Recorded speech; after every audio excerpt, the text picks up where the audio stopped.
She is standing in front of the mirror for 40 minutes.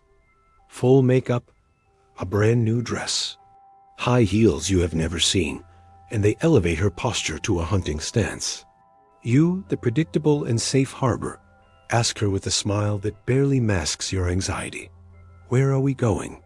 She replies with a similarly forced smile that doesn't reach her eyes, "Girls' night." You smile back. You should not. You have become complicit in a validation ritual that does not have you as its destination. She is not getting dressed for her friends. She is getting dressed for the external validation of a stranger you will never meet, who has no obligation to recognize her worth. You confuse the effort of keeping her happy with your non-negotiable value. You convinced yourself that your devotion, your security, and your comfort were your greatest strength and your guarantee of fidelity. To biology, that is the final proof of your terminal weakness. You have fallen into the insecurity trap, and the most painful symptom of being trapped is how much you struggle to keep her from leaving, while she, unconsciously, pulls further away.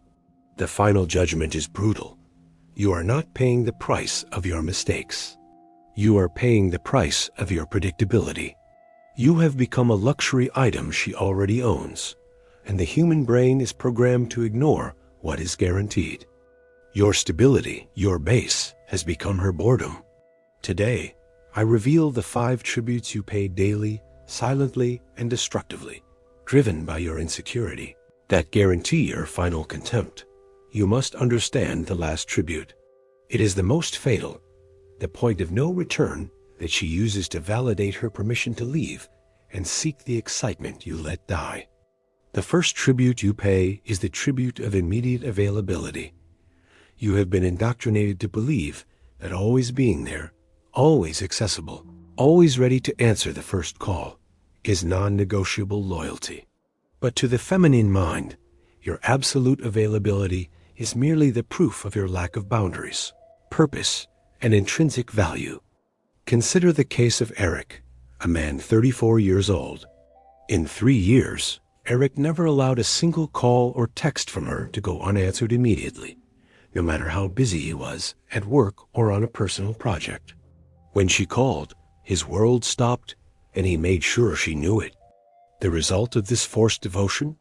She stopped calling to ask or request something politely, and began calling only to order or demand something. Why would she make the mental effort to plan contact if access to you is guaranteed and unlimited? Your life, your projects, your focus on the world, everything became an emotional accessory that she can turn off and on at will, without penalty or respect. Biology does not value nor respect what is easy. Worse, your readiness is the clear evidence that your life does not have enough value or urgency to be interrupted. It is your mission, your purpose, your presence in the world that attracts her and keeps her honored to be by your side. When you prioritize her ephemeral drama over your own dignity and purpose, you become her emotional assistant, not her high-value partner. This is the tribute of availability.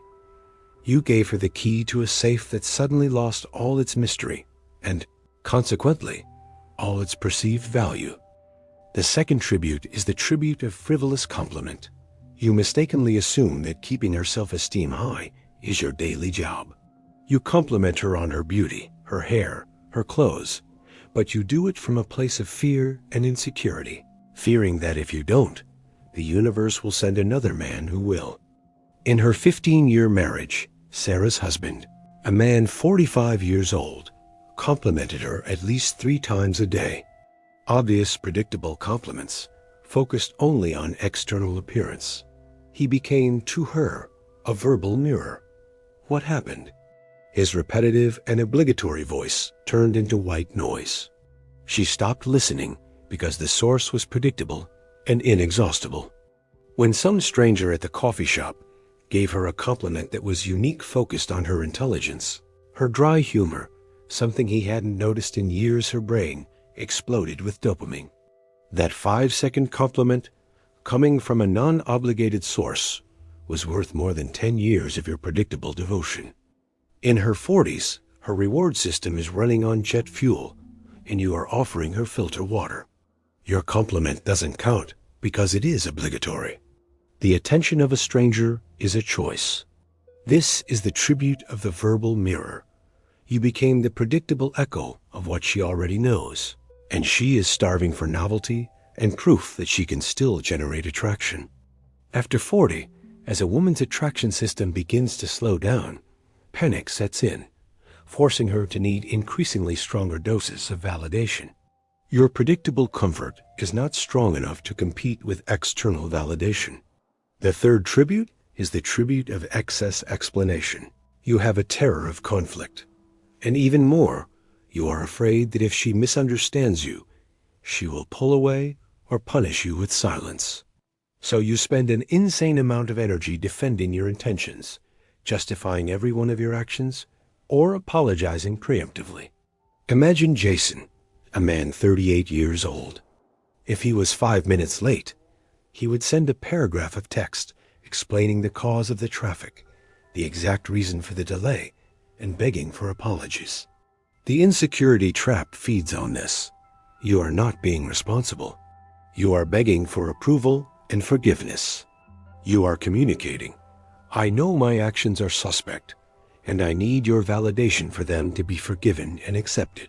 A high-value man does not explain or justify himself to his partner. He acts. Excess explanation is the tribute of the play for validation. You taught her that, at any moment, she can sit as the judge of your reality, and you, as the defendant who begs for clemency. And judges do not respect defendants who beg.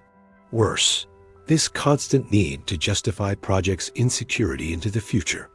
She perceives that you are defending yourself against a threat of abandonment that she hadn't even actively made. You are validating her power to discard you over any detail. The fourth tribute is the quietest, but it is what destroys respect and admiration. It is the tribute of mission abandonment. When you won her, you were a man in motion and ascent. You had projects, ambitions, a fire that burned primarily for your fulfillment and purpose. Your focus was not 100% on her. It was 90% on your mission, and only 10% on her. This structure is what made her feel honored to have been chosen to be by your side. But the insecurity trap convinced you that, to keep her, you should exchange your purpose for your presence. Consider the case of Michael, a man 41 years old. When he won Andrea, he was training for a triathlon 3 times a week, had a growing side consulting business, and read 2 technical books a month. First year of marriage, he stopped everything. The predictable thought, "I already have her. I can relax and enjoy the comfort." It became predictable work, home, Netflix, and beer. He stopped growing. 3 years later, Andrea met the climbing instructor at a weekend retreat, a man 32 years old, an entrepreneur, full of plans and with the burning passion he lost. 2 months later, divorce. Why? Michael stopped growing, stopped being a challenge, stopped being fascinating. The instructor was ascending. She didn't trade him for a better man. She traded him for a man who still had the mission and urgency that you allowed to fade away. A man who abandons his mission to dedicate himself entirely to the comfort of home is a man who loses his status in the world. He loses her respect because he lost respect for his own vision. This is the tribute of extinct purpose. But the most fatal tribute, the point of no return that I promised, is the tribute of the fear of disagreement. You are terrified of conflict and disagreement. You are afraid that if you defend your opinion passionately, set a firm boundary, or simply say no to what she wants, she will abandon you. So you become a predictable blank slate. You agree with her tastes, her ideas, her friends, even if you find them despicable. You try to be the perfect, edgeless partner. Consider David, a man 36 years old. He never disagreed with his wife. She wanted Italian for dinner? Great, honey. Your choice is perfect. She wanted to move cities? If you think it's better, we will do it. Her friends were annoying and toxic? They're nice, just a little extroverted. Opinion on a movie he hated? I agree with you. It's a masterpiece. What happened? She started testing him with increasingly absurd opinions and demands just to see his reaction. He agreed with everything.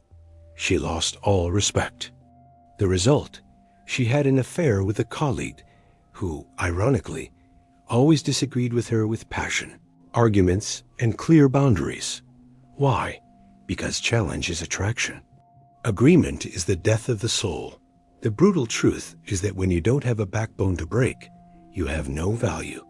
You taught her that she is the only person in the relationship with permission to have individuality, boundaries, and strong opinions. She is seeking external attention, not because you failed to be kind, but because you failed to be a man with non-negotiable limits. The final tribute is the cession of your identity. You transformed yourself into a shadow, into an accessory onto which she can project her desires and needs. And men who act as shadows are traded. Accessories are replaced. She didn't trade you. She discarded you because you no longer had a boundary or a strong opinion to challenge. You must be asking yourself, how does a man reverse this curse? The answer is not in what you must do for her, but in what you must stop doing for her and to her. The ultimate antidote to the insecurity trap is strategic indifference. This is not being a jerk nor being aggressive. It is being a man who prioritizes what is eternal, your mission, your values, your boundaries, over what is temporary, her mood, her approval, her drama. The antidote to the insecurity trap is not trying to become the man she desires you to be. It is returning to being the man you genuinely respect. Consider the case of Alex, a man 43 years old. He was on the verge of divorce. He applied strategic indifference surgically. He stopped responding immediately, focused on his neglected hobby, and resumed his mission. When his wife tested him with rage, "You don't love me anymore. Why are you so distant?" He did not explain or defend himself. He calmly and coolly returned the focus with a question. "Why are you so insecure about me being focused on my goals?" "I am exactly where I said I would be." The focus shifted from his obligations to her insecurities. His attention, which was guaranteed, became the reward she needed to win back through better behavior. A man with intrinsic value does not depend on her validation to feel complete. He includes her in his life, but he does not make her the center of the universe. When you stop paying the tributes, she feels the ground give way beneath her feet. Your attention, which was guaranteed, becomes a reward she must reconquer through better behavior. Remember the final truth. She traded you not for a better man, but for the temporary feeling of being desired again by someone who had no obligation to do so. She traded predictable depth for superficial novelty, and you allowed this trade by becoming predictable and without boundaries. The insecurity trap is not about whom she finds out there. It is about whom you allowed yourself to be. You are the opposite of the new. You are the husband, the father, the safe harbor.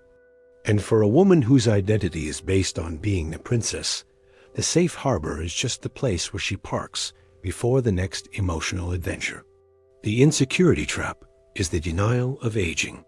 She refuses to accept that the party queen phase is over, and you, by paying the tributes, become the object she needs to destroy or ignore to prove to herself that she is still young, attractive, and free. You cannot control her brain's dopamine cycle, but you can control whether you present yourself as an easy, low-value reward or a rare, non-negotiable prize. The man who becomes excessively predictable and accessible guarantees his partner's contempt, transforming himself from a life partner into an object to be discarded. The highest tribute you pay is your own respect and dignity, and that is the only one she is not willing to pay back to you. If you saw yourself committing these tributes, it is time to wake up. The path to power is not in pleasing her, but in challenging yourself. You have learned the insecurity trap, but now you must know how to respond when she finally pulls away. The final mistake is not one of action, but of reaction. Next week, I reveal the law of the fatal retreat, the single error you make that makes her certain you do not deserve her. Do not miss my next verdict. Subscribe to this channel if you accept the brutal truth and want the law.